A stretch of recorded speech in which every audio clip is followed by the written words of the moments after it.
হযরত জাবির ইবনে আব্দুল্লাহ রাদিয়াল্লাহু তাআলা আনহু থেকে হাদিস রাওয়ায়াত উনি বলেন, আমি একদিন আল্লাহ রাসূল সাল্লাল্লাহু আলাইহি ওয়াসাল্লামের পবিত্র কদমের মধ্যে আরজি দিলাম। ক্বালা কুলতু ইয়া রাসূলাল্লাহি বিআবি আনতা ওয়া উম্মি আখবিরনি। ইয়া রাসূলাল্লাহ, ইয়া হাবিবাল্লাহ, আমার মা বাবা আপনি নবীর কদমে পাকের মধ্যে কুরবানি হোক।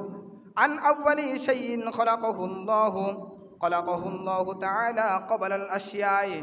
ইয়া রাসূলাল্লাহ, ইয়া হাবিবাল্লাহ, আমি জানতে চাচ্ছি আল্লাহ রাব্বুল আলামিন সর্বপ্রথম কোন জিনিস সৃষ্টি করেছেন? আল্লাহ রাব্বুল আলামিন সর্বপ্রথম কি সৃষ্টি করেছেন? তখন আমার নবী সাল্লাল্লাহু আলাইহি ওয়াসাল্লাম হাদিসে পাকের মধ্যে বলেন, ক্বালা ইয়া জাবির ইন্নাল্লাহ তাআলা ক্বাদ খলাকা ক্বাবলা আল আশিয়াই নূর নাবিয়্যিকা মিন নূরিহি। আমার নবী বলেন, ও আমার জাবের, শোনো শোনো, আল্লাহ রাব্বুল আলামিন সর্বপ্রথম আমি নবীর নূর মুবারক সৃষ্টি করেছেন।